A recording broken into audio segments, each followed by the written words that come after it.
कि बिहार को चुनाव की तारीखों के ऐलान से ऐन पहले बड़ी सौगात मिल रही है। पटना में मेट्रो उद्घाटन मुख्यमंत्री नीतीश कुमार कर रहे हैं। तस्वीरें आपके सामने देखिए, मेट्रो रेल का उद्घाटन हो गया है। बिहार पटना को खासतौर से बड़ी सौगात मिली है। सीधे आपको लेकर चलेंगे, हमारी सहयोगी निधि इस वक्त मौजूद है। निधि, शाम 4 बजे चुनाव की तारीखों का ऐलान और उससे पहले ये फटाफट अंदाज में एक के बाद एक बड़ी सौगात बिहार को मिल रही है।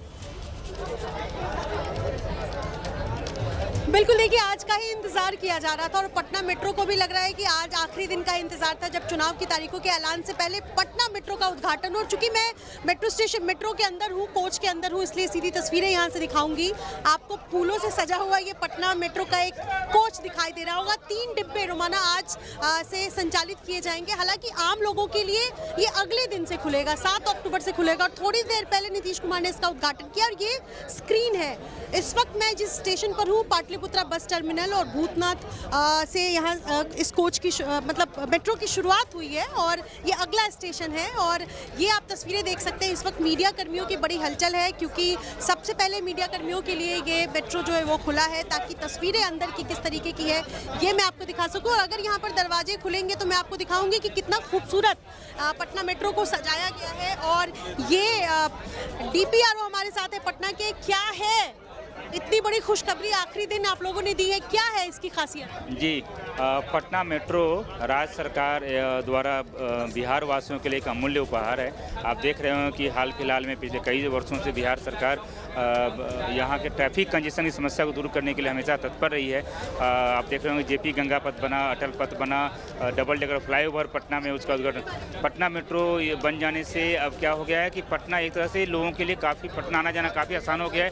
और पटना खासकर जो नॉर्थ ईस्ट है उसके लिए, पूरे भारतवासियों के लिए यह गेटवे का काम करता है।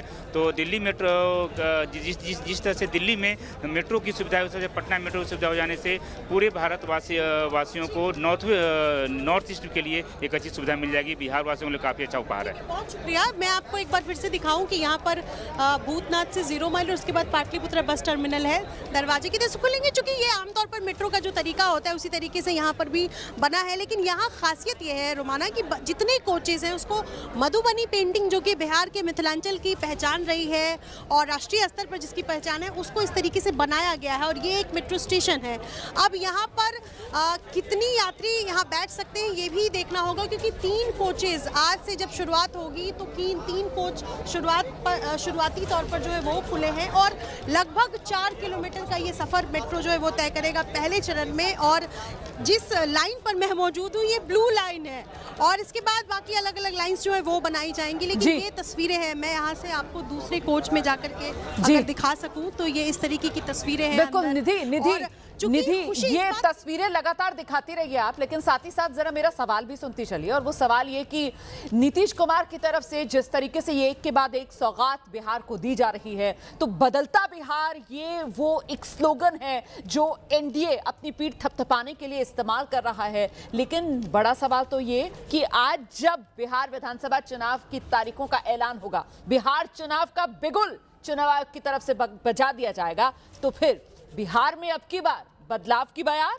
या फिर से नीतीश कुमार? इसी सवाल के जवाब को हासिल करने के लिए कोशिशें पार्टियों की तरफ से क्या की जा रही हैं? बिल्कुल, देखिए 2005 से NDA की सरकार है और बीच में एक आध बार अगर इधर उधर हुए नीतीश कुमार तो वो अलग है। लेकिन अब इसी चीज़ को कैश करने की कोशिश जाहिर सी बात है NDA करेगी कि हमने ये जो 20 साल काम किया है, जो बिहार ने विकास की रफ्तार पकड़ी है, उसी को हम जगह जगह जनता के बीच घूम घूम कर बताएंगे। और उसमें से आज एक ये बड़ा उदाहरण मेट्रो का है जिसे NDA सरकार दे रही है। और अलग अलग जगह इसके बैनर्स, पोस्टर्स लगा करके इसका प्रचार जो है वो किया जा रहा है। विकास पुरुष कहा जाता है, खासतौर पर NDA जो है वो नीतीश कुमार को विकास पुरुष जो है वो कहती है। और अब नीतीश कुमार के नेतृत्व में बिहार में जितना काम हुआ है उसको लेकर के NDA उसको एक तरीके से कहा जाए तो भुनाने की कोशिश करेगी। लेकिन दूसरी तरफ विपक्ष क्या कुछ कहता है, क्योंकि ये एक तरीके से कहा जाए तो आखिरी मौका होगा जब तेजस्वी यादव पिछले चुनाव से इस बार चूंकि तस्वीरें जो हैं वो बदल गई हैं, प्रारूप बदल गया है, ऐसे में तेजस्वी की पूरी कोशिश होगी कि इस बार अगर हम कमबैक कर लेते हैं, क्योंकि दोबारा मौका नहीं मिलेगा, तो ये कोशिश होगी। आज जब चुनाव का ऐलान होगा उसके बाद क्या सीट शेयरिंग में क्या कुछ होता है ये देखना होगा, लेकिन ये बड़ी बात है क्योंकि इस बार अगर देखें तो बीजेपी, जेडीयू, इसके अलावा जो बाकी 3 पार्टियां हैं जिसमें चिराग पासवान की पार्टी है, एचएम है, आरएलएम है, ये 5 है। दूसरी तरफ बाकी सभी पार्टियां विपक्ष महागठबंधन का हिस्सा है और ऐसे में आज चुनाव की तारीखों का ऐलान और नीतीश कुमार की जो इमेज रही है उसके काउंटर बैक में क्या कुछ स्कैटर कर पाती है महागठबंधन की पार्टियां।